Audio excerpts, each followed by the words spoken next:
മാന്യ പ്രേക്ഷകർക്ക് എൻ്റെ പ്രണാമം. മറ്റൊരു വാട്സപ്പ് സന്ദേശം ISH ഗ്രൂപ്പിൽ കിട്ടിയതാണ്. കമ്പ്യൂട്ടറിനെ ഏറ്റവും കൂടുതൽ എതിർത്ത വ്യക്തികളാര്? ഉത്തരം CPIM, കമ്മ്യൂണിസ്റ്റ് മാർക്സിസ്റ്റ് പാർട്ടി. അതിൻ്റെ കമൻറ്റ്, AKG സെൻറ്ററിലെ ഓഫീസ് ടേബിളിൽ എന്താ നിറഞ്ഞിരിക്കുന്നത്? AKG സെൻറ്ററിലെ ഓരോ മുറിയിലും എത്ര സാധനങ്ങൾ വീതമുണ്ട്? അതെന്താണ്? ഉത്തരം കമ്പ്യൂട്ടർ. പരിയാരം മെഡിക്കൽ കോളേജ് വരുന്നതിനെ ശക്തമായ രീതിയിൽ എതിർത്തത് ആരാണ്? Communist Marxist party. ഇന്ന് അതിൻ്റെ ഭരണകർത്താക്കൾ ആരാണ്? Communist Marxist party. ഉത്തരം നെടുമ്പാശ്ശേരിയിൽ വിമാനം ഇറങ്ങുകയാണെങ്കിൽ അത് ഞങ്ങളുടെ നെഞ്ചത്ത് കൂടിയായിരിക്കുമെന്ന് പറഞ്ഞ് സമരം ചെയ്തത് ആരാണ്? Communist Marxist party. ഇന്ന് അതിൻ്റെ ചെയർമാൻ ആരാണ്? CPIM നേതാവും മുൻ മന്ത്രിയും സമര നേതാവുമായ S. ശർമ്മ. പഞ്ചായത്ത് രാജ് ബില്ലിനെ ശക്തമായി എതിർത്തത് ആരാണ്? CPIM.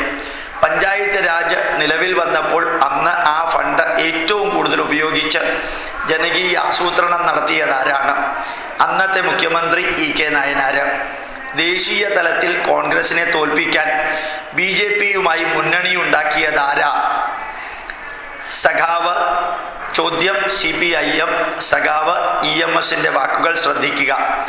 കോൺഗ്രസിനെ തോൽപ്പിക്കാൻ ഏത് ചെകുത്താനുമായും കൂട്ടുകൂടും. അടുത്തത്, ആണവ കരാറിൻ്റെ പേരിൽ മൻമോഹൻ സിംഗിനുള്ള പിന്തുണ പിൻവലിച്ചത് ആരാണ്? CPIM.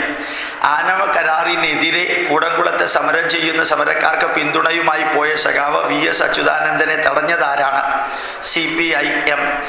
അതായത് റഷ്യയിൽ നിന്നാണ് കൂടംകുളത്തേക്കുള്ള റിയാക്ടർ വരുന്നത്, അത് കമ്മ്യൂണിസ്റ്റ് രാജ്യമായ സ്ഥിതിക്ക് എതിർക്കേണ്ട എന്ന് പറഞ്ഞത് CPIM.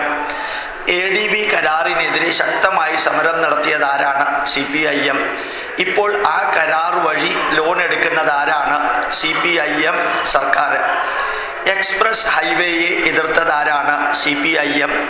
ഇന്ന് അത് നടപ്പിലാക്കാൻ ശ്രമിക്കുന്നത് ആരാണ്? CPIM സർക്കാർ തന്നെ. അപ്പോൾ വൈകി ബുദ്ധി ഉദിക്കുന്ന പാർട്ടി ഏതാണ്? CPIM. വേദവും സ്മൃതി ഗ്രന്ഥങ്ങളും റോട്ടിൽ വെച്ച് കത്തിച്ചത് ആരാണ്? KR ഗൗരിയമ്മ. ഇപ്പൊ ചക്കുളത്തുകാവിൽ നാരീ പൂജയ്ക്ക് പോവുകയും എല്ലാ ദിവസവും 10 പേജ് വീതം ഭാഗവതം വായിക്കുകയും ചെയ്യുന്നത് ആരാണ്? KR ഗൗരിയമ്മ. ഭാഗവതവും ഭഗവത്ഗീതയും പിന്തിരിപ്പനും അധകൃതർക്കെതിരായിട്ടുള്ള പുസ്തകവുമാണെന്ന് പറഞ്ഞത് ആരാണ്? KR ഗൗരിയമ്മ. DYFIയുടെ സമ്മേളനത്തിൽ ഭാഗവതവും ഭഗവത്ഗീതയും വായിക്കണമെന്ന് പറഞ്ഞത് ആരാണ്? അതും KR ഗൗരിയമ്മ. ഒരു ക്ഷേത്രം നശിച്ചാൽ അത്രയും അന്ധവിശ്വാസങ്ങൾ ഇല്ലാതെയാകുമെന്ന് പറഞ്ഞ പാർട്ടി ഏതാണ്? CPIM.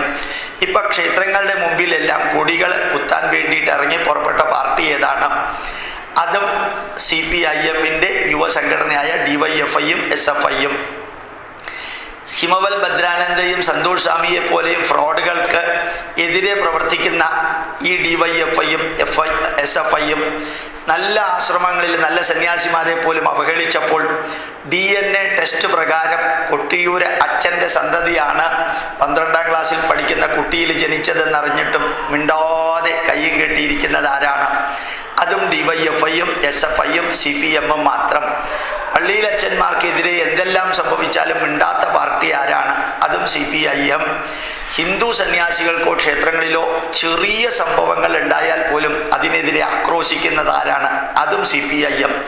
ഇങ്ങനെ വൈരുദ്ധ്യാധിഷ്ഠിത അവസരവാദത്തിൻ്റെ ഒരു ചരിത്രം തന്നെ കേൾക്കണം, അറിയണം, വായിക്കണമെന്നുണ്ടെങ്കിൽ ഡയലക്ടിക്കൽ മെറ്റീരിയലിസം ഒന്നും വായിക്കാൻ പോവണ്ട. കേരളത്തിലെ CPMന്റെ ചരിത്രവും അതിൻ്റെ പ്രഗത്ഭരെന്ന് തന്നെത്താനെ വിശേഷിക്കുന്ന നേതാക്കന്മാരുടെ വാക്കുകൾ മാത്രം കേട്ടാൽ മതി എന്ന് ഓർമ്മിപ്പിക്കുന്നു. പ്രണാമം. നമസ്കാരം.